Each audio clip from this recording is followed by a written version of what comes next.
that means that you're going to continue pushing the Democratic Party to unequivocally support everything that the trans activists want, even if it's unpopular among the electorate.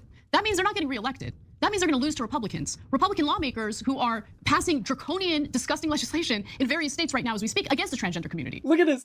You're going to push a Democratic Party to unequivocally support everything the trans activists want. Like, shut up. Literally, shut the fuck up. This is so embarrassing. Like, Anna Kasparian, and like, look, I'm going to be real. This is my personal opinion, but whatever. I think Anna Kasparian is genuinely personally transphobic. I'm just going to say it right now. She's like saying and doing all of the things. She's referring to every trans person as a trans rights activist. Referencing every trans person as a trans rights activist is just on its face, literally. No, that's not what she said. I remember I watched the whole fucking interview. We watched it on this channel. That's not what she said. Transphobic. And it's one of the things that transphobes have been pushing for a long time is just calling every trans person a trans rights activist. I mean, and the media more broadly does this as well. And this whole idea of like, you're going to lose the Republicans. You're going to lose the Republicans if you cater to these trans people. Once again, is entirely debunked. Most people are fine with trans people. And when Republicans make their entire platform about attacking trans people, it actually does undermine their political success. We just live in a country that is very much not a democracy. It has all this gerrymandering and all these other things. And so Republicans still have like seats in a lot of places. I know, wild concept. But genuinely, if you... Okay, I mean, look, I actually... I'm a very strong critic of gerrymandering and of the first past the post system. I would agree that the electoral system in the United States today is one, because of gerrymandering especially, and the first past the post system to a lesser extent, and money in politics to a lesser extent, but gerrymandering especially is inherently anti-democratic and does result in Republicans having more seats than they should. But even countries that are democracies, they all have right-wing parties and conservative parties in them. And because like that's always going to be a percentage of the population. Right-wing people aren't going to disappear. Conservative people aren't going to disappear. They're not going to go away. They're not going to go bye-bye. They're always going to exist. So you have to live in a world where these people's ideas and concerns are taken into account to some extent. That doesn't mean you give up your belief system, but I think you should probably be magnanimous in your victory. Or is that even? Am I using that word right? Magnanimous, define. Generous or forgiving? Yeah. I feel like we should be magnanimous in our victories, and like not just trying to rub every single cultural victory into their face. Like, no, okay, yeah, look, we won gay marriage. That's great. We can celebrate that, but we don't need to.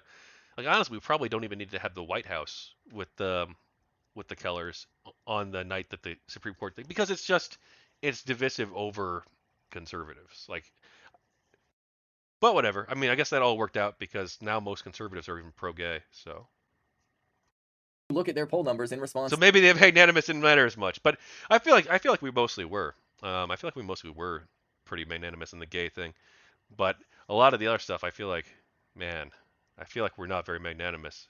We just want to shit on people. That's what everyone wants to do. Maybe it's social media. I don't know.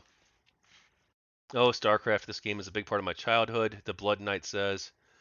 Char says it's doing the same thing as right-wingers, executing their playbook. What in particular? Oh, hang on. I'm sorry. I missed a comment.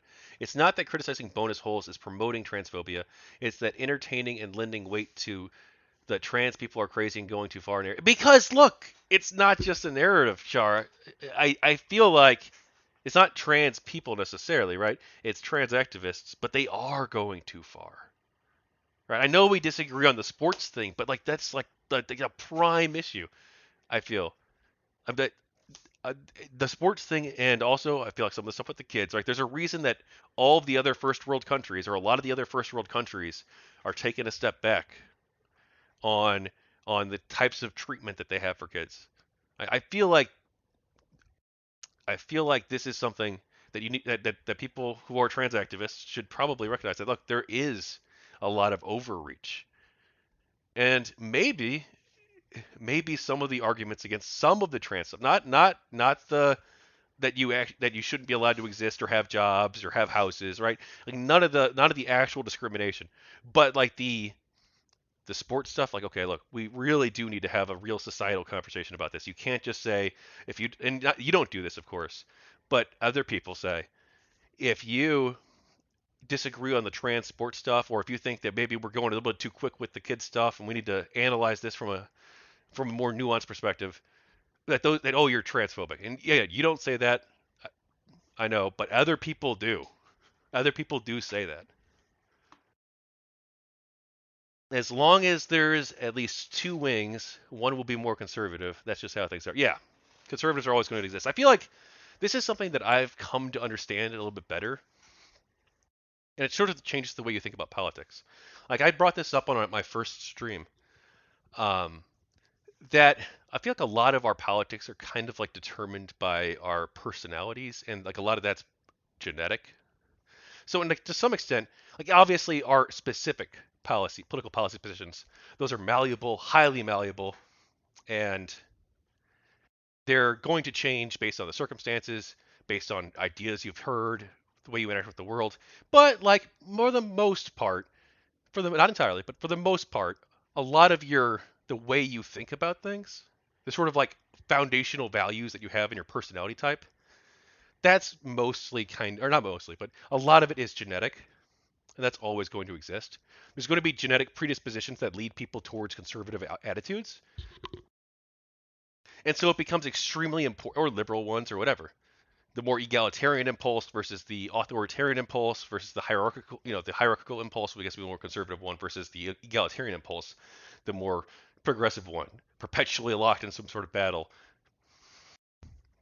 throughout all of human history. And that it just those things manifest themselves in different ways. And we should encourage people to manifest those things in positive ways. And I think right now, the right especially, but also the left to a degree, but the right especially, is not manifesting conservatism in a good way. The people who have always been predisposed or were always predisposed towards conservative attitudes, they could have gone a different direction than like the one they're going down now, where they're like embracing borderline fascism and borderline white nationalism and xenophobic leaders who are strong men who don't want to leave office when they lose elections, right? There was a different path they could have taken. There's a different way that conservatism could have manifested itself in society and in the world, but it didn't. And it didn't, I think, in large part because the left was way too extreme.